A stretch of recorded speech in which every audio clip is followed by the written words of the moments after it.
වේදනාව දැනෙන කැම නිසා නෙවෙයි දත්වල සංවේදීතාවය නිසායි. විසඳුම නව සෙන්සිටිව් එක්ස්පර්ට් by සිග්නල්. තත්පර 30න් වේදනාවට සහනයක්. නැවත මතුවීම වැළැක්වීමටද උපකාරී වේ. දත්වල සංවේදීතාවය නිසා ඇතිවන වේදනාව ඔබත් පරාජය කරන්න. නව sensitive expert by signal.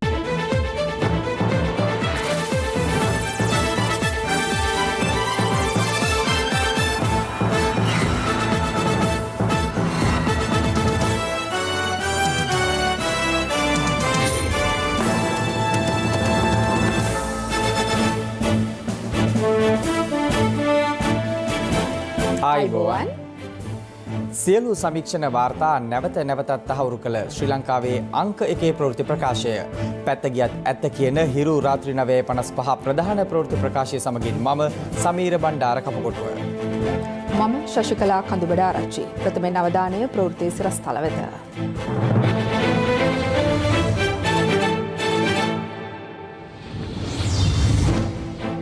Covid දෙවන රැල්ල 18,000 පණි නව ආසාදිතින් 342ක් දීඝවාපී පුදබිමෙන් මතු වූ සර්වඥ ධාතුන් වහන්සේ ශ්‍රීපාද ලාංඡනය සහ නිලුම්මල කියන බුදුන් වහන්සේගේ සංකේත. කාබන් පරීක්ෂණයක් කරන්න මේකේදී අපිට නිශ්චිතව අඳුර ගන්න පුළුවන් මේ බුදුන් වහන්සේගේ මේ අවශේෂ කියන එක. බොහොම පැහැදිලිව අඳුරන්න තියෙන එකම ක්‍රමය ඒක.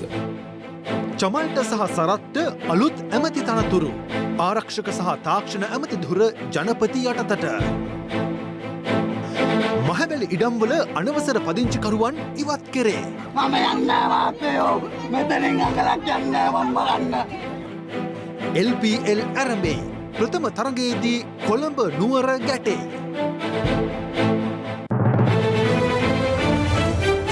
වෙන වෙනම චලනය වන තල 3ක් විටමින් E හා කුමාරිකා සහිත නිසා ඉතා සමීප හා සුසිනිඳු රැවුල බෑමක්. ඔබත් අදම පික් ෆ්ලෙක්ස් 3 සමග ප්‍රොෆෙෂනල් ෂේව් එකක් අත්විඳින්න.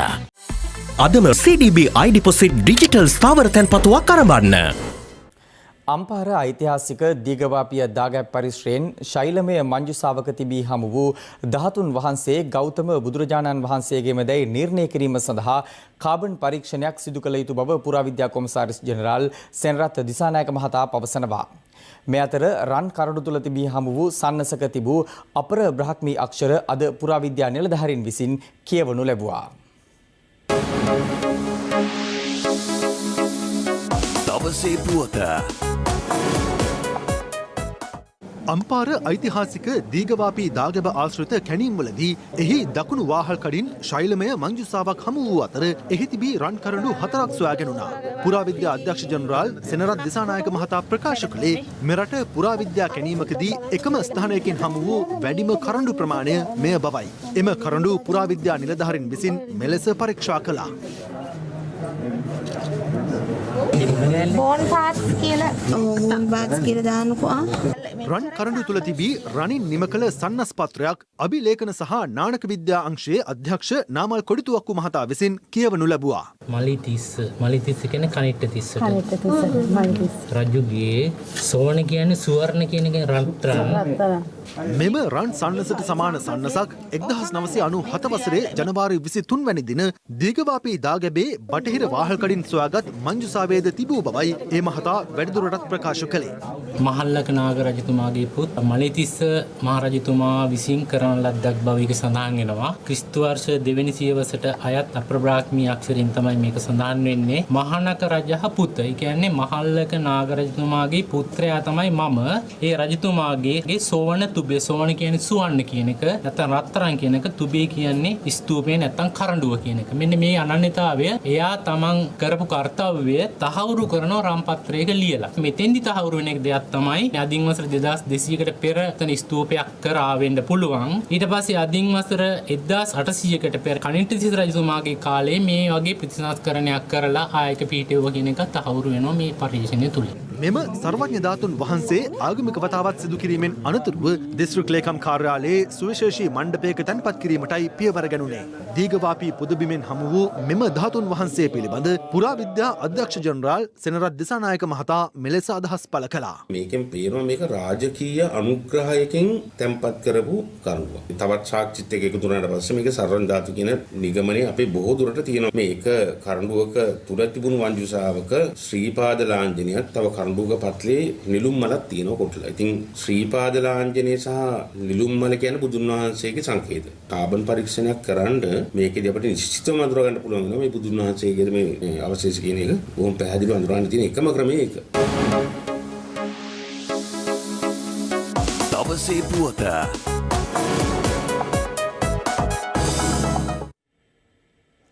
රාජ්‍ය අමාත්‍ය සරත් වීරසේකර මහතා නව කැබිනට් අමාත්‍යවරයෙකු ලෙස අද පෙරවරුවේ ජනාධිපති ගෝඨාභය රාජපක්ෂ මහතා ඉදිරියේ දියුරුම් දුන්නා. චමල් රාජපක්ෂ අමාත්‍යවරයාත් ඔහුගේ අමාත්‍ය ධුරයට අමතරව රාජ්‍ය අමාත්‍යවරයෙකු ලෙස දියුරුම් දුන් බව ජනාධිපති මාධ්‍යාංශය සඳහන් කළා. ඊට අමතරව ආරක්ෂක අමාත්‍යාංශය සහ අලුතින් පිහිටුවන ලද තාක්ෂණ අමාත්‍යාංශය ජනාධිපතිවරයා යටතට ගෙන තිබෙනවා. චමල් රාජපක්ෂ මහතා දියුරුම් දුන්නේ රාජ්‍ය ආරක්ෂක සුදේශ කටයුතු හා ආපදා කළමනාකරන රාජ්‍ය අමාත්‍යවරයා ලෙසයි.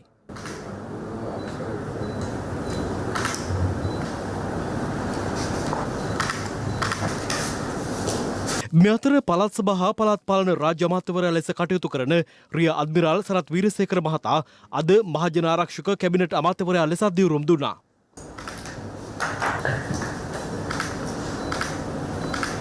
ජනාධිපතිවරයා විසින් අතිවිශේෂ ගැසට් පත්‍රයක් මගින් මෙම මහජනාරක්ෂක අමාත්‍යාංශය පිහිටුන් ලැබුවේ පසුගිය සතියේ.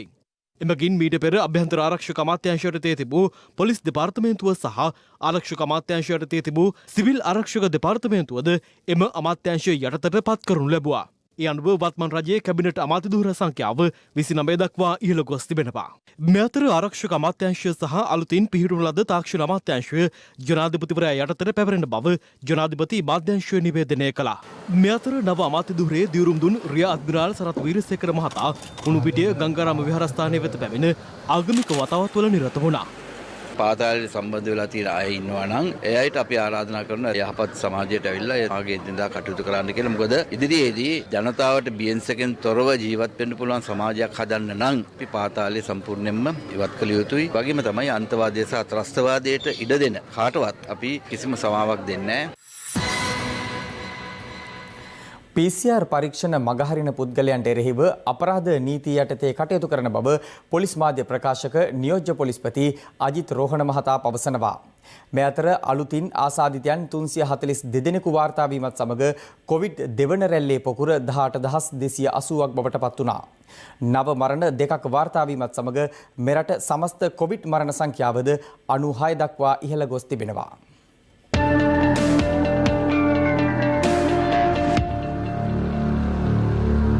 වාර්තා වූ නව මරණ අතර කොළඹ 12 ප්‍රදේශ පදිංචි 45 හැවිරිදි කාන්තාවක් වන අතර ඇය කොළඹ ජාතක රෝහලේ ප්‍රතිකාර ලැබමින් සිටියේදී මිය ගොස් ඇත්තේ අධික රුධිර පීඩනය හේතුවෙන්.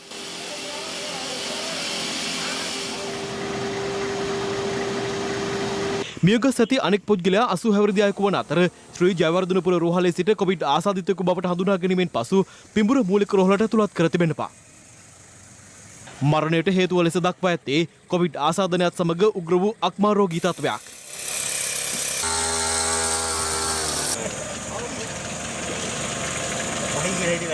මෙතර වැල්ලම්පිටිය කුමාරදාස ප්‍රදේශයේ මුස්ලිම් ජාතිකින් පිරිසක් වැසෙන නිවසක මියගිය පුද්ගලයෙකු ඊයේ නිරෝධායන නීතිවලට පටහැනිව බුහදාන කර තිබෙනවා. අදාළ නිවසේ මින් පෙර කොවිඩ් ආසාදිතයින් දෙදෙනෙකු සිට ඇති බවටද වාර්තා වනවා. ඊයේ උදෑසනම එම නිවැසියන් විසින් පුද්ගලයාගේ මෘත ශරීරය රහසිගතව දෙමටකොට ප්‍රදේශයේදී ව්‍යාජ ආකාරයට මරණ සහතිකයක් සකස් කර භූමදානය කර ඇති බවට අද දිනේදී වාර්තා වුණා. එම ව්‍යාජ සහතිකය යම් මරණ පරීක්ෂකවරයෙකු වෙතින් නිකුත් කර තිබෙනවා නම් ඔහුට එරෙහිවත් අපි කටයුතු කිරීමට බලාපොරොත්තු වෙනවා. ඌට ලේඛන සහ නිරෝධායන රීතීන් යටතේ යම් ආකාරයක මරණයක් සිදුවහොත් ඒ සම්බන්ධයෙන් සෞඛ්‍ය බලධාරීන් වෙත දැන්වීම අනිවාර්ය කරුණක් වෙනවා. මේ අතර COVID-19 ආසාදනයෙන් මිය යන මුස්ලිම් ජාතිකයන්ගේ දේහයන් ආදාහනය කිරීමට සෞඛ්‍ය බලධාරීන් ගෙන ඇති තීරණය බල රහිත කරන ලෙස ඉල්ලා ගොනු කර ඇති මූලික අයිතිවාසිකම් පෙත්සම් මේ මාස 30 වෙනිදා සලකා බැලීමට ශ්‍රේෂ්ඨ අධිකරණය අද තීරණය කළා. එම පෙත්සම් බෝනේ කළු විහාරයේ සිසිර දාබ්රු සහ ගාමිණී අමරසේකර යන ත්‍රිපුද්ගල විනිසුරු මඩුල්ල හමුවේ කැඳවූ අවස්ථාවේදී මුස්ලිම් ජාතිකයන්ගේ මෘතදේහ ආදාහනය කිරීමේ තීරණය අභියෝගයට ලක් කරමින් සමස්ත ලංකා මහජන කොංග්‍රසය, ශ්‍රී ලංකා මුස්ලිම් කොංග්‍රසය සහ මියගිය මුස්ලිම් ජාතිකයන්ගේ ඥාතීන් පිරිසක් ඇතුළු පාර්ශ්ව 11ක් විසින් මෙම පෙත්සම් ගොනු කර තිබුණා. මේ අතර කොවිඩ් ආසාදිතව මිය යන මුස්ලිම් ජාතිකයන්ගේ දේහයන් භූමදානයට අවසර ඉල්ලා නාගරික මන්ත්‍රීවරුන් පිරිසක් අධිකරණ අමාත්‍ය අලි සබ්රි මහතා හමු වී විශේෂ සාකච්ඡාවක නිරත වුණා. එදී ජනාධිපතිවරයාට සහ ග්‍රාමාත්‍යවරයාට ලබා දීම සඳහා ලිපියක්ද අමාත්‍යවරයාට ලබා දුන්නා. භූමිදානයට අවසරය නොදී සිටින එකම රටක් හැටියට ශ්‍රී ලංකාව පත් වෙලා තියෙනවා. WHO එකේ වුන් අපිට කියලා තියෙනවා දෙකම අවසරය ලබා දෙන්න පුළුවන් කියලා. යම්කිසි දෙයකින් ලෝක සෞඛ්‍ය සංවිධානය දැඩිසේ කියලා තිබ්බා නම් මේක ආදාන කටයුත්ත විතරයි කරන්න පුළුවන් භූමිදානට අවසරය දෙන්න බෑ කියලා. එතනදී අපි ඒ ගැන සලකා බලලා ඉල්ලීම කරන්නේ නැහැ. සෞඛ්‍ය ජෙනරාල් තුමා කෙලිම කිව්වා මල මුත්‍රාවලත් මේක තියෙනවා. එහෙමනම් කියන්නේ හයිඩීඑච් ස්පිතාලේ මල මුත්‍රා ටික කොයිද යන්නේ? අපේ මේ ෆන්ඩමෙන්ටල් රයිට් එකක් තමයි කියන්නේ මරුණාට පස්සේ අපි ඒකේ වල්ලන එක. අද රටේ ජීවත් වෙන ලක්ෂ 20 මුස්ලිම් ජනතාවගේ ඉල්ලීමක්. බන්ධනාගාර කොවිඩ් පොකර 790ක් දක්වා ඉහළ ගියේ අලුතින් ආසාදිත රැඳවියන් 37 දෙනෙකු වාර්තා වීමත් සමගයි. වැලිකඩ කොළඹ රිමාන්ඩ් හා මැගසින් බන්ධනාගාරවලට අමතරව මේ දක්වා ආසාදිතයින් වාර්තා වූ මීගම බන්ධනාගාරයෙන්ද ආසාදිත රැඳවියන් මේ වන විට වාර්තා වී තිබෙනවා. බණ්ඩාරගම අටලුගම ඇතුළු හුදකලා කර ඇති ග්‍රාම සේවා වසම්වල නිරෝධායන නීති කඩ කරන පුද්ගලයන් සොයා යුද හමුදා ඩ්‍රෝන රෙජිමෙන්තුවේ ඩ්‍රෝන යාන යොදා ගනිමින් අදාළ ප්‍රදේශ අධීක්ෂණ කටයුතු කළේ මේ ආකාරයෙන්.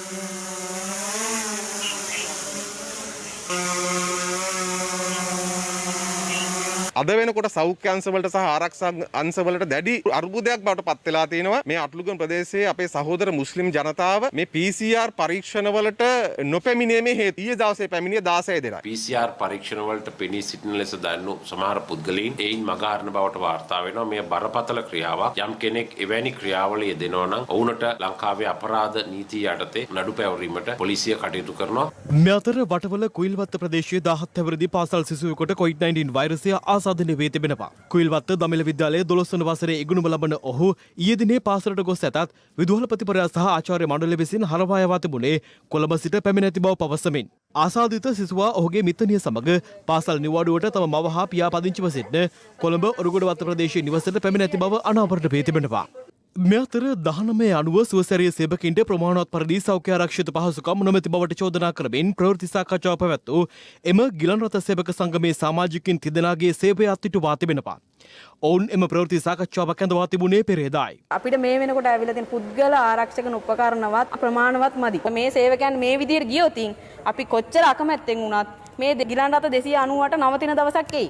ඊයේ රාත්‍රියේ සුවසැරිය පදනමේ කළමනාකාරීත්වය විසින් තමන් ඇතුළු තිදෙනෙකුගේ සේවය අත්හිටු බවට දැනුම් දුන් බවයි එම සංගමේ සභාපති මයිමු ප්‍රියංගිකා මහත්මිය පැවසුවේ. ගම්පහ පොලිස් ස්ථානයට අනුයුක්ත කරලා තියෙන ගිලන් රථය අදටත් එයාලට ඉන්න තැනක් නැහැ. එයාලා ඉන්නේ රැට ගිලන් රථය ඇතුළේ. මේ වෙනකොට මීරිගම පොලිස් ස්ථානයේ ගිලන් රථය පොලිසියෙන් ඉවත් කරලා දෙනවා. එයාලා ඉන්නේ ග්‍රවුන්ඩ් එකක. කොරෝනා උවදුරත් එක්ක අපේ සේවකයෝ පුදුම පීඩනයකින් එයාලගේ රාජකාරී අකුරටම කරා. නමුත් සේවකයෝ ගැන නිසි හොයා බැලීමක් උනේ නැහැ ආයතනේ. ඔයාලට ගිහලා බලන්න පුළුවන් ගිලන් නැඳ දිරලා තියෙනවා. ගිලන් රථවල විනාශ වුණාට පස්සේ අපිට මොකද්ද වෙන්නේ? එන්නේ වගේ ගැටලු ටිකක් තිබ්බා. අපි කොරෝනා ලෙඩ වරයි යන අය පැය 24 වැඩ කරලා ගෙදර ගිහිල්ලා ඒ දරුවොත් එක තමයි ඉන්නේ. නමුත් මේ වෙනකන් අපිට PCR එකක්වත් අපිට කෙල්ල තිබුණේ නැහැ. නිල ඇඳුම් ප්‍රශ්න, ඉඳුම් හිටුම් ප්‍රශ්න. අපේ කිසිම නිලධාරියෙකුට හරියට වෙලාවට වැටුප්පතවත් හම්බෙලා තිබුණේ නැහැ. ඒ දේවල් සේවක සංගමයේ විදිහට මාධ්‍ය සාකච්ඡාවක් තියෙන තීරණය කරා. ඉන් පස්සේ මම ඊ රාජකාරී රෙදිලා ඉන්නකොට රාත්‍රී 8ට පමණ ආයතනයේ කළමනාකාරීත්වය ඇවිල්ලා සම්පූර්ණ ගිලන් රථයේ උපකරණ සියලු දේ චෙක් කරලා ඒවට අස්සන් ගත්තා. අස්සන් අරගෙන අපි බාරේ තියෙන ආයතනයේ දුරකථනය. ඒ සියලුම දේ බාර දීලා ගිලන් රථේ සීල් කරා. සීල් කළා ඔයා මේ මොහොතේම පොලිසියෙන් පිට වෙලා යන්න කියලා අපිට කිව්වා. ආයතනයේ රාජකාරී දුරකථන වලින් මගේ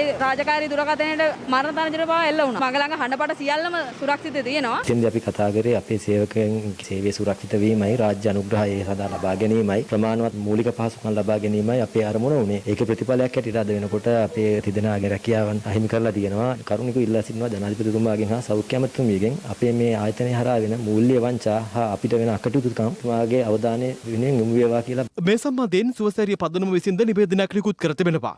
එහි දැක්වෙන්නේ ආයතනයේ නීති රීති උල්ලංඝනය කරමින් අසත්‍ය තොරතුරු පැතිරවීමට සම්බන්ධ වූ සේවකයන් පිළිබඳව විනය ක්‍රියාමාර්ග ගැනීමට පියවරගත් බවයි. අදාළ ප්‍රවෘත්ති සාකච්ඡාව හරහා සඳහන් කළ චෝදනා ප්‍රතික්ෂේප කරන සුවසැරිය පදනම සෞඛ්‍ය අමාත්‍යාංශයේ මාර්ගෝපදේශ යටතේ සිය ආයතනයේ සියලුම සේවකයන්ට නියමිත පරිදි ආරක්ෂක උපාංග සපයා ඇති බවද සඳහන් කරනවා. එමෙන්ම සිය ගිලන් රථ සියල්ල හොඳ තත්ත්වයෙන් පවතින බව සහ ඒවා ජාත්‍යන්තර ප්‍රමිතිය ආයතන මගින් නඩත්තු කරන බවත් සුවසැරිය පදනම නිකුත් කළ නිවේදනයේ සඳහන්.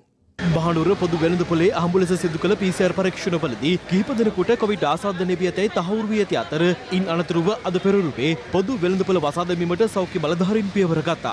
මේ අතර හදිසියේ පොදු වෙළඳපොළ වසා දැමීම හේතුවෙන් තමන් අපහසුතාවට පත් වූ බවට වෙළඳුල් චෝදනා කිරීමත් සමග උණුසුම් තත්ත්වයක්ද ඇති වුණා. මේ පාන්දර තමයි දැනගන්න හම්බුනේ මාකට් හරින් නෑ. අර කොරෝනා ලෙඩ්ඩු දෙනෙක් අහුවලා තියෙනවා එළවලු මාකට් එකකින්. දැන් අපේ මාළු අරමේ ඔක්කොම ඇතුලේ තියෙන්නේ. අපිට දැන් ඒව ටික එළියට ගන්න තමයි මේ අපි මේ ඉන්නේ දැන්. ඉතින් කොරෝනා වහලා අපිට දැනුම් දීමක් කරන්නේ නැහැ. කඩවල් වල බඩු තියෙනවා. මේ වෙළඳ සෑහෙන අසරණ වෙලා ඉන්නේ. කෙසේ වෙතත් මහනුවර නගර සභාවේ උපනගරාධිපතිවරයා පැමිණ සිද්ධිය සමතයකට පත් කිරීමට පියවර ගත්තා. මේ අතර රැපිඩ් ඇන්ටිජන් කටල පරීක්ෂාව සම්බන්ධයෙන් වෛද්‍ය රසායනාගාර විද්‍යාඥ වෘත්තීයවේදී ආයතනයේ සභාපති රවී කුමුදේශ් මහතා මෙලෙස අදහස් පළ කළා. සෞඛ්‍ය ආයතන නියාමනය කිරීමේ ආයතනයක් තියෙනවා. නමුත් ඒ ආයතනය පෞද්ගලික අංශයෙන් නියාමනය කරන බවක් අපිට පෙනෙන්නට නැහැ. ඒ වෙනුවට ඔවුන් පෞද්ගලික අංශයේ ඉන්න ව්‍යාපාරිකයන්ගේ උමනා වෙනුවෙන් කටයුතු කරන බවක් තමයි අපිට පේන්න තියෙන්නේ. මේ ශනික ප්‍රතිදේහ ජනක කට්ටල මගින් අපි දැනට රෝහල් ආස්තිතව පරීක්ෂණ කරනවා. රෝගියෙක් ආවහම ඔවුන්ට සැකසහිත රෝගියෙක් නම් ඔහුගේ හඳුනා ගැනීමක් කරන්නට ඕන නම් අපි පැයක් ඇතුළත ශනික ප්‍රතිදේහ ජනක කට්ටලය මගින් මේ පරීක්ෂණය කරලා දෙනවා. ඉතින් අපි නැවත කියනවා මේ ශනික පරීක්ෂණය මගින් නෙගටිව් කියලා දෙන එක්කෙනා සම්බන්ධයෙන් විශ්වාසවන්තව කටයුතු කරන්නට බෑ. පොසිටිව් එක්කෙනා ගැන විතරයි අපිට තීරණයක් ගන්නට පුළුවන්.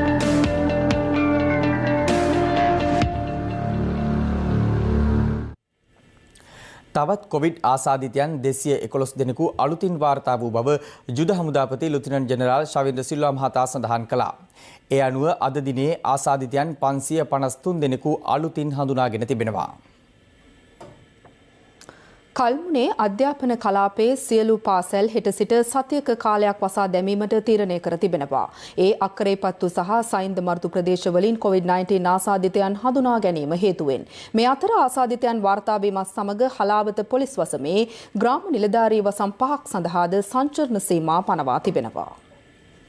හලාවත ප්‍රදේශ කිහිපයකින් පසුගිය දින 5 තුළ COVID-19 ආසාදිතයින් වාර්තා වීමත් සමග හලාවත පොලිස් වසමට අයත් උතුරු වෙරළබඩ කුරුසපාඩුව දකුණු වෙරළබඩ එගොඩවත්ත සහ වෙරළබඩ යන ග්‍රාම නිලධාරී වසම් සඳහා සංචරණ සීමා පනවා තිබෙනවා.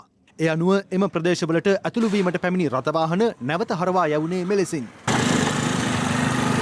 මේ අතර හුදකලා කර ඇති වනාත මුල්ල හල්ගහවත්ත ප්‍රදේශයේ ජනතාව විරෝධතාවක නිරත වුණේ සහන නොලැබෙන බවට චෝදනා කරමින්.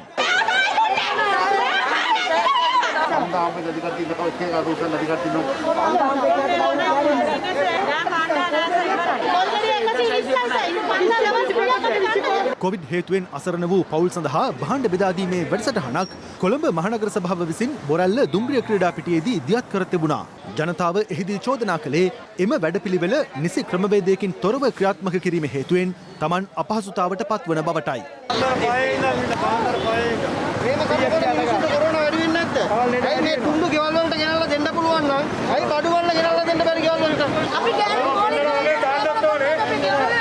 මේ ඊයේ රාත්‍රියේ එම ස්ථානයේ පැවති තත්වයයි.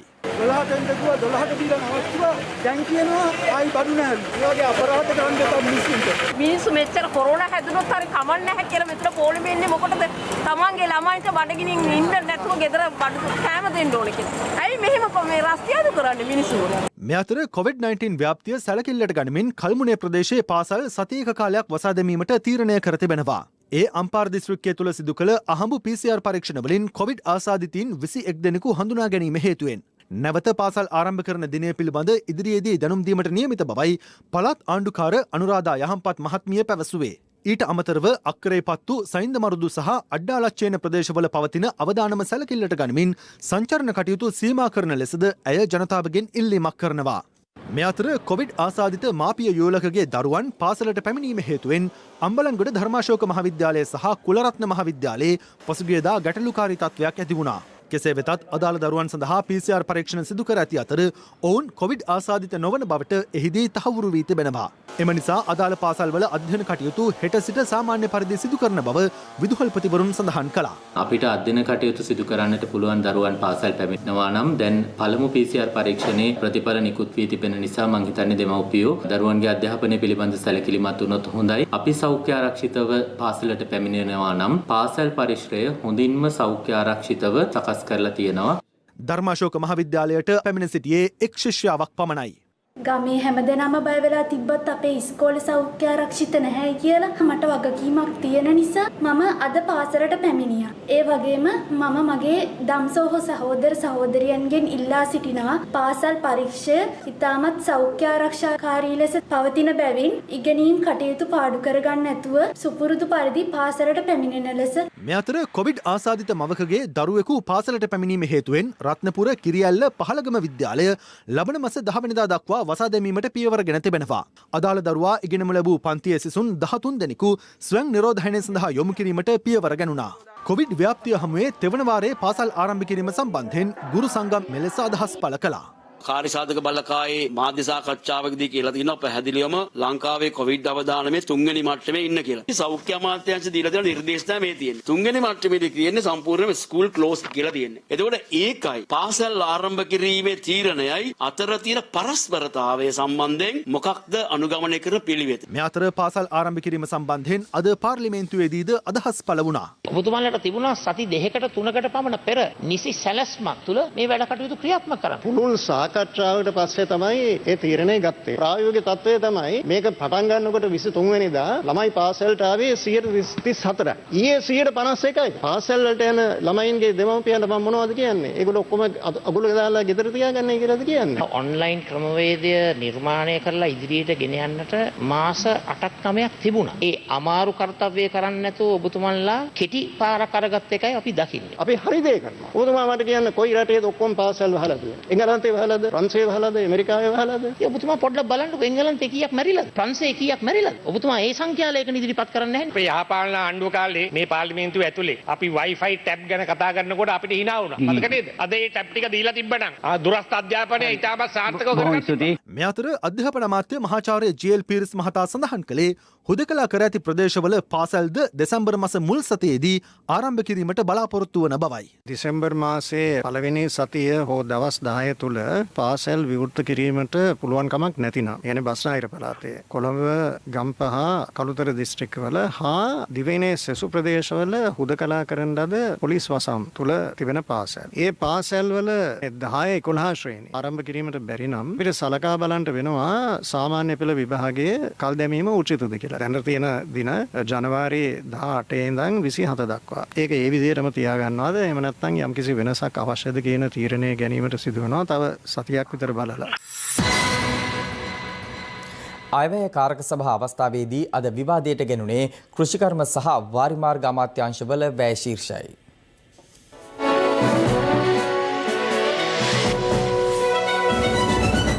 මහින්ද රාජපක්ෂ මැතිතුමාගේ ආණ්ඩුව කාලේ සමෘද්ධි ව්‍යාපාරය හරහා මේ රටේ අඩු ආදායම්ලාභී ජනතාවට නිවාස හදන්න ආධාර දුන්නා. ඒ ආධාර ලබා දීමේදී එවකට හිටපු අමාත්‍ය බැසිල් රාජපක්ෂ මැතිතුමා ඒ ආධාර මුදල් කිසිදු පක්ෂපාතීත්වයක් නැතුව සියලු සමෘද්ධි ව්‍යාපාරයේ පවුල් වලට ලබා දුන්නා. බැසිල් මැතිතුමා ඒ සමෘද්ධි ලබන අයට සහන දෙද්දී කරපු ඒ කාර්යභාරයේ අද වෙනකොට මේ පහුගිය යහපාලන ආණ්ඩුව වැරදි කියලා තීන්දුව කළා නඩු ක්‍රියාමාර්ග ගත්තා. ඒ රජයේම දයාගමගේ ඇමතිතුමා සමෘද්ධිලාභී ජනතාව තමන්ගේ මරණයකට විවාහයකට දරුපතකට රෝහල්ගත වීමට ලබා දෙන සමාජ ආරක්ෂණ අරමුදලේ මුදල් මිලියන 380ක්. කතානායකතුමනි මේ ඔය කතාව සමෘද්ධි අමාත්‍යාංශය හා සම්බන්ධ මේ විවාදයේදී කතා කරන්න කියන්නේ. අහන්න තියෙන ප්‍රශ්නේ කෙලින් අහන්න කියන්නේ. දැන් හොඳටම පැහැදිලි කරා ඒ අහන් ඉන්න අමාරුද? පෞද්ගලික කාලේ හොරකම් කරපුවා. සමාජ ආරක්ෂණ අරමුදලේ මුදල් මිලියන 380කට ආසන්න ප්‍රමාණයක් ටී-ෂර්ට් ගන්න, ස්ටේජ් හදන්න, බැනර් ගන්න, උත්සව කටයුතු, ප්‍රචාරක කටයුතු සඳහා දයාගමගේ ඇමතුමා ගත්තා. ජනාධිපති ප්‍රචාරක කටයුතු සඳහා මම අහන්නේ ගරු ඇමතුමාගෙන් ඒ ගත්ත මුදල් සම්බන්ධව ක්‍රියාමාර්ගයක් ගන්නවද? දැන් සජිත් ප්‍රේමදාස මහත්තයා අද මේ පාර්ලිමේන්තුවේ ඇවිල්ලා ප්‍රශ්න කරනවා රුපියල් 5000 ලබා දෙද්දී ඒක මදි කියලා. හැබැයි සජිත් ප්‍රේමදාස මහත්තයාට කොන්දක් තිබ්බේ නෑනේ මේ සමෘද්ධි අහිංසක දිලිඳු ජනතාවගේ මුදල් දේශපාලන රැස්වීම් වලට භාවිතා කරද්දී නැගිටලයකට විරුද්ධයි කියලා කියන්න. සේමසිංහ මැතිතුමාට කියන්න කැමතියි ඔබතුමා කොදුනාරටියේ කෂේරුකාව ගැන කතා කරනකොට ඔබතුමාගේ කෂේරුකාව එස්.එම්. චන්ද්‍රසේන මැතිතුමා හොඳට කුඩු කරලා ඉවරයි. මතක තියාගන්න විපක්ෂ නායකතුමනි අපේ කෂේරුකා කාටවත් කඩන්න බෑ. ඊළඟට දැන් සජිත් ප්‍රේමදාස මහත්තයා කෂේරුකාව කඩාගෙන දැන් බය වෙලා ඉන්නේ රනිල් වික්‍රමසිංහ මහත්තයා පාර්ලිමේන්තුවට එයි කියලා. ඒක තමයි අද සජිත් ප්‍රේමදාස මහත්තයාගේ ප්‍රශ්නේ. මේ රටේ සහල් නිෂ්පාදනයේ වැඩිම අවුරුද්ද යලමහා කන්නේ 19-20. ටොන් ලක්ෂ 51ක්. නමුත් ආණ්ඩුව දසමත් වෙලා තියෙනවා ඒ නිෂ්පාදනයේ සහල් පාරිභෝගයට ලැබෙන්න සලස්වන්න. ඇයි මේක වෙලා තියෙන්නේ? මේ රටේ මෝල් හිමියන්ගේ ඒකාධිකාරය. ආණ්ඩුව මේ මාස ගානට විතරක් හාල් වලට ගැසට් 5ක් ගහලා තියෙනවා. හැබැයි මේ ගැසට් වල තියෙන මිලට හාල් ගන්න බෑ. මේ කියන මහත්තුරු දැන් වී මිල ගැන හාල් මිල ගැන කතා කරනවා. අර වී අලුයි මණ්ඩලයේ දීච්ච වී ටික වික්ක කුණු කොල්ලට මේ යහපාලන ආණ්ඩුව. ඒකට තියෙනවා නඩුවක්. වී ටික සත්ව සත්වාහාර වලට විකුණපු බුද්ධ භෝගය සත්වාහාර වලට විකුණපු තුච්ච පාලකයෝ හිටියේ තුඹ කරවිල වගාවක් තිබෙනවා. මේ බහුජාතික සමාගම් අපිට ඇට ටින් එකක් කියවනවා. තනමල් විල පැත්තට ගියොත් මම වගා කරනවා. කොහොමද වගා කරන්නේ? පාන්දර 4ට නැගිටලා පිනිහිදෙන්න කලින් තුඹ කරවිල වැලේ පිරිමි මලක් තෝරගෙන ගෑනු මලෙන් මලට තිය ගිහිල්ලා අතෙන් පරාගණය කරනවා. අපේ කුස්කර්මාන්තයක් එහෙම තිබුණා. පාන්දර 4ට නැගිටලා පිරිමි මල කඩාගෙන ගෑනු මලේ නේද තිය ගිහිල්ලා පරාගණය කරනවා. තෝච්ච කොළුවේ බැඳගෙන අපේ රටේ ඉතාමත් විශිෂ්ට ජෛව විවිධත්වයට සහිත බීජ තිබුණා. මේ බීජ මුළුමනින්ම අද අපි බහුජාතික සමාගම් වල අයිතියට යටත් කිරීමට යටත් කර තිබෙනවා. පුරන් කුඹුරු අසද්දනවා වෙනුවට පුරන් කුඹුරු ගොඩ කරලා පොල් හිටවීමේ යෝජනාවකුත් තිබුණා මේ අයවැය ලේඛනයේ. කැටගරිස් 3ක් තියෙනවා. කිසිම වගාවකට ගන්න බැරි පුරන් කුඹුරුත් තියෙනවා. ඒ වගේ තමයි අර සෝජාහන් ක්‍රමයට අලිවැටි ක්‍රමයට ගොඩ කරන්නේ නැතුව අලය වටේ තියෙන විදිහට තමයි යෝජනාව ඉදිරිපත් කරන්නේ. භූමිය උස්සලා වටේ වතුර තියෙද්දි ඒ ක්‍රමේ භාවිතා කරන ගොඩක් රටවල ලංකෝන් වලට වගේ බද්ධ කරපු පොල් විශේෂයක් හදාගත්තොත් හොඳයි. ඒ වගේ වී නිෂ්පාදනයේ වැඩි වුණාම රනිල් වික්‍රමසිංහ මහත්තයා කිව්වා මහවැලිය වතුර ටික නවත්තන්න කියලා. එක එක විවිධ ප්‍රතිපත්ති තීරණ ගන්නවා විවිධ දේශපාලන පක්ෂ විසින්. ඒ නිසා අපේ අමාත්‍යාංශයේ පළවෙනිම අරමුණ තමයි කෘෂිකර්මාන්තය සඳහා ජාතික ප්‍රතිපත්තියක් සකස් කරන එක. අපි මේ පාර්ලිමේන්තුවට මේ ප්‍රතිපත්තිය සකස් කරලා වසරක් තුල අවසන් කරන්න බලාපොරොත්තු වෙනවා කියන එක මුලින්ම තමුන්නාන්සේලාට සඳහන් කරන්න ඕනේ. ඔබතුමාලා අමතක කරන්න එපා. ඔබතුමාලගේ කාලේ ගොවියට වී ටික විකුණ ගන්න බැරි වුණා මිල රුපියල් 32යි. ගොවියාගේ සහතික මිල ගැන කතා කරනවා. තමුන්නාන්සේලාගේ ආණ්ඩුවට බැරි වුණා ගොවිය වී වලට මිල දෙන්න. අද වෙනකොට වී රුපියල් 60යි 65යි. මේ ආණ්ඩුවක් යටතේ ගොවියට මිලක් හම්බුනේ නැහැ කියන එක තමුන්නාන්සේලාට කියන්න බෑ. මේ අතර දෙමළ ජාතික සංධානයේ පාර්ලිමේන්තු මන්ත්‍රී එස් ශ්‍රීධරන් මහතා උතුරේ මහවිරු සැමරුම් සම්බන්ධයෙන් අදහස් පළ කිරීමත් සමග පක්ෂ විපක්ෂ මන්ත්‍රීවරුන්ගෙන් ඊට විරෝධය පළ වුණා. මූලාසනාරූඪ මන්ත්‍රීතුමනි මේ උසාවියෙන් තහනම් කරලා තියෙන දෙයක් හෙට දවසේ පවත්වන එකක් ගැන කතා කරන්නේ මම.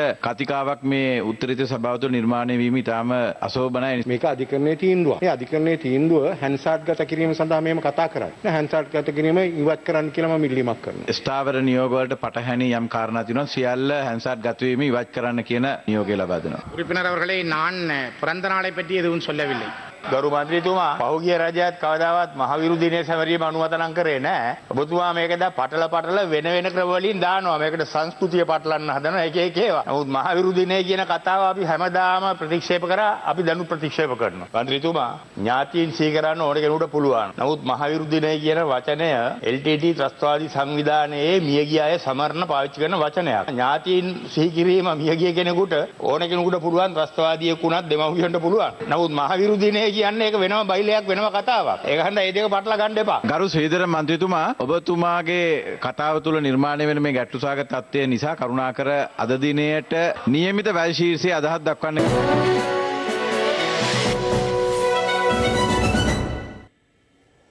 හම්බන්තොට මයුරපුර ප්‍රදේශයේ මහවැලි ඉඩම්වල අනවසර පදිංචිකරුවන් පිරිසක් ඉවත් කිරීමට බලධාරීන් අද පියවර ගත්තා. කෙසේ වෙතත් පදිංචිකරුවන් ඊට විරෝධය පළ කිරීමත් සමග හටගත්තේ උණුසුම් තත්වයක්. හම්බන්තොට මයුරපුර මහවැලි කාර්යාල බල ප්‍රදේශයට අයත් පළුගස්වල වැල්ලගස්වැල සහ අරවන මුල්ල ඇතුළු ප්‍රදේශ කිහිපයක ඉඩම්වල අනවසර පදිංචිකරුවන් ඉවත් කිරීම සිදු කෙරුණේ අද පෙරවරුවේ.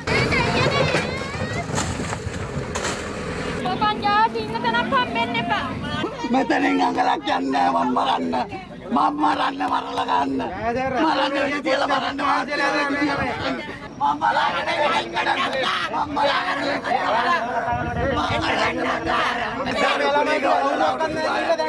මට යන්න තරන්න ඇසල් මම මරලා මේක වල දාන්න දාලා මාතුරු මේක කඩාගෙන යන්න මාත්‍ය. පදිංචිකරුවන්ගේ විරෝධයද මැද්දේ මහවැලි අධිකාරිය නිලධාරීන් පොලිස් ආරක්ෂාවද ලබා ගනිමින් අනවසර ඉදිකිරීම් කඩා ඉවත් කිරීමට කටයුතු කළේ මෙලෙසයි. මෙම ඉඩම් මීට පෙර අවස්ථාවක වෙනත් පිරිසක් වෙත ලබා දී ඇති බවයි වාර්තා වන්නේ. නමුත් ඔවුන් ඒවායේ පදිංචියට නොපැමිණීම හේතුවෙන් මීට වසර එකහමාරකට පමණ පෙර සිට තමන් අදාළ ඉඩම්වල පදිංචි වූ බව මෙම ජනතාව පවසනවා. ගමේ කට්ටිය මේක අපිට තාරන්ටි අපිට තාම මේ ටක් ගාලා මේක කැලලක් අල්ල ගන්න. මහවැලියෙන් ඇවිල්ලා කිව්වා පොයිතත් විත්ත අල්ලගන්නේ කියලා. ඉඩම් නැති අය. පදිංචි කරලා ඉන්න කට්ටියට දැනුවා. අවුරුදු දෙකක් තුනක් වෙනවා දැන් මේ ඉඩම් දීලා. දැන් තමයි අයිතිකාරයන් දැන් මහවැලියට අනවසර ඉඩම් කඩා ඉවත් කරන අතරතුර මෙම ප්‍රදේශයේම තවත් පිරිසක් තවත් ඉදිකිරීම් කටයුතු වල නිරතව සිටින අයුරුද දක්නට ලැබුණා. ඕගොල්ලෝගෙද මේ ඉඩම්? ඔව් අපි ඔකට බලපත්‍ර තියෙනවද? බලපත්‍රේ කවුද? බලපත්‍රේ මහවැලිමයි. අවුරුදු කවමාරක් නෝදා. ඕගොල්ලන්ට දුන්නේ කවුද මේ ඉඩම්? බීම මත දුන්නේ යන්නේ බීම මත. කෙසේ වෙතත් මයුරපුර මහවැලි කොට්ටාස කළමනාකාරවරයා සඳහන් කළේ මේ වන තෙක් කිසිවෙකුටත් බලපත්‍ර ලබා දී නොමැති බවයි. එසේනම් ඔවුන් ඉවත් නොකිරීමට හේතුව විමසීමේදී කොට්ටාස කළමනාකාරවරයා අදහස් දැක්වූයේ නැහැ. මේ අතර පොළොන්නරුව ජලගැලුම් නිම්න ජාතික වනෝද්‍යානයේ සංවේදී කලාපයක වගා කටයුතු කිරීමට හා කිරිගවයින්ට තෘණ ආහාරයට ගැනීම සඳහා ඉඩ ලබා දෙන ලෙස යාබද ප්‍රදේශවල වෙසෙන ගම්වාසීන් කර තිබූ ඉල්ලීමක් පිළිබඳ සොයා බැලීමට වනජීවී රාජ්‍ය අමාත්‍ය විමලවීර දිසානායක මහතා නිරීක්ෂණයක නිරත වුණා. ගොවීන්ගේ ඉල්ලීමට වනජීවී නිලධාරීන් එකඟ නොවීම හේතුවෙන් අමාත්‍යවරයා සහ නිලධාරීන් අතර උණුසුම් තත්ත්වයක් ඇති වුණා. ජාතික රක්ෂිතයක් වශයෙන් ගැසට් කරලා තියෙන රටේ අවශ්‍යතාවයට. ඒතකොට ජාතික රක්ෂිතයකට තර හරක් දානවා නම් මිනිස් ක්‍රියාකාරකම් වෙනවා. සර් එකක් කියන්න. මම මේ තොත්ත බබෙක් නෙමෙයි මෙතන ඇවිල්ලා ඉන්නේ. නෑ සර් එහෙම ගන්න බෑ. ඉන්නවා. මම නොදන්නවා මේ ඔක්කොම මිනිස්සුන්ගේ ප්‍රශ්නත් එක්ක විතරනවා. දුවක්කු දෙක තුන තියන් ඉන්නේ හරක් ගාල් වල සර්. එහෙම ඉන්නවනේ අල්ලන්න. බුද්ධි කර අපි මැරුවත් අපි මේ රස්සාව කරා යමිතුමා. නෑ අපි ලොක්ක නෙමෙයි සර් අපි බොහොම පොඩි මිනිස්සු. අකුණු ලකේ නම හොබවන රට පුරාම රසගෙන යන අවුලේ සැවම රස කර කන මාතර ෆ්‍රීල නූඩල්ස් ටේස්ට් එකේ ට්‍රස්ට් එක. බැංකු ක්ෂේත්‍රයේ ප්‍රවීණයෙකු වීමේ ඉලක්කය ඔබ සතු නම් ශ්‍රී ලංකා බැංකුකරුවන්ගේ ආයතනය වෘත්තීය බැංකුකරණයේ ප්‍රමුඛයා.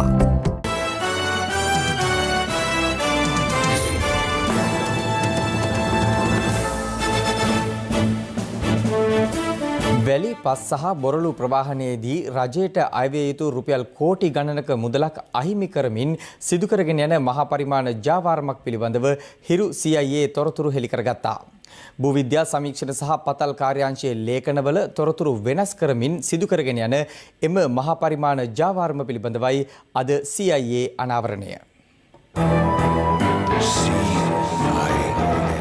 කුරුණෑගල ප්‍රදේශයේ ඉදිවෙමින් පවතින මධ්‍යම අධිවේගී මාර්ගයේ ඉදිකිරීම් කටයුතු සඳහා පෞද්ගලික ආයතනවලින් මේ දිනවල මහා පරිමාණයෙන් බොරළු සැපීම සිදු කරනවා. කුරුණෑගල දිස්ත්‍රික්කයේ අලව්ව දෙවක්කර හීනමකුලානාදී ප්‍රදේශ ගණනාවකින් මෙම බොරළු සැපීම් සිදු කරන අතර එහිදී ව්‍යාජ බලපත්‍ර සැකසීමට මෙන්ම බලපත්‍රවල සඳහන් තොරතුරු වෙනස් කිරීම සඳහා විශේෂිත පෑනක් භාවිත කරන බවයි හිරු CIA වෙත තොරතුරු වාර්තා වුණේ. ඒ අනුව අප පොලිස් විශේෂ කාර්ය බළකා නිලධාරීන් හා භූවිද්‍යා කාර්යාංශ නිලධාරීන් සමග අදාළ ස්ථාන පරීක්ෂාවට ලක් කළා. රත් වූ යමක් සමීප කළ විට මැකී යන පරිදි විශේෂිත පෑනක් භාවිතයෙන් අදාළ බලපත්‍රවල මෙම සටහන් යොදා ඇති බව එහිදී හෙළි වුණා. ඒ පැනත්තා නතුනේ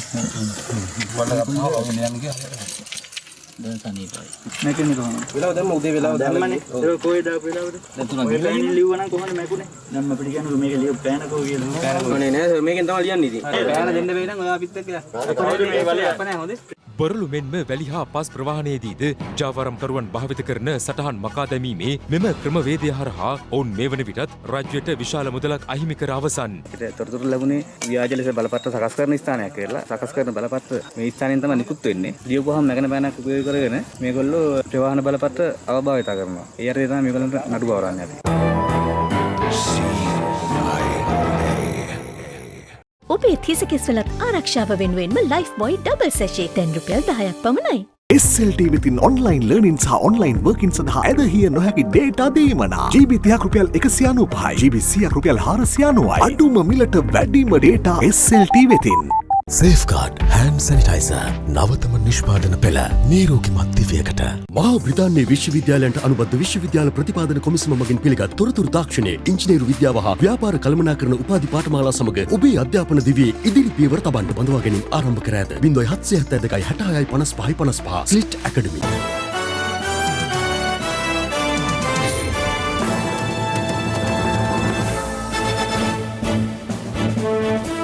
තවත් දේශීය පුවත් කිහිපයක් සමගින් රටවටා හිරු.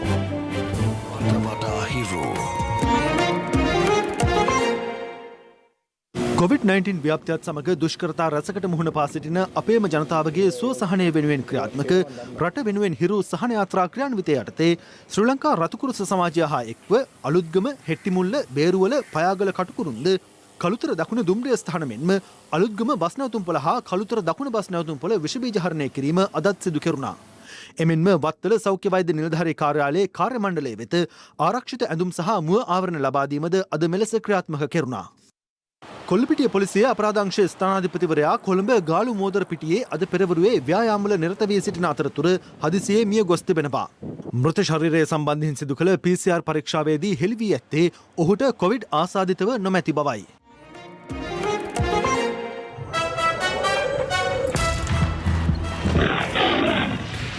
ලංකා ප්‍රීමියර් ලීග් පන්දුවාර 20 ක්‍රිකට් තරඟාවලිය අද පසරුවේ සූරියාව මහින්ද රාජපක්ෂ ක්‍රීඩාංගණයේදී ආරම්භ වුණා. ඒ වීඩියෝ තාක්ෂණය ඔස්සේ පැවති විචිත්‍රවත් සමාරම්භක උළෙලකින් අනතුරුවයි. විනාඩි 30කට පමණක් සීමා වූ සමාරම්භක උළෙල සම්ප්‍රදායික නර්තනාංග රැසකින් හැඩ වූ අතර LPL සමාරම්භය සඳහා අති නවීන තාක්ෂණය භාවිත කිරීමද කැපී පෙනෙනවා. තරඟාවලිය නිල වශයෙන් ආරම්භ වූ බවට ප්‍රකාශ කළේ ශ්‍රී ලංකා ක්‍රිකට් ආයතනයේ සභාපති ශම්මී Silva මහතායි. I believe this would be the turning point for cricket in Sri Lanka. I warmly welcome all of you and wish best of luck to all the players. Goal Gladiator. සමාරම්භය සඳහා ක්‍රීඩා මාත්‍ය නාමල් රාජපක්ෂ මහතා දෙක් වුණා. That sport in Sri Lanka needs to be taken to the next level. And I wish the very best to all the players.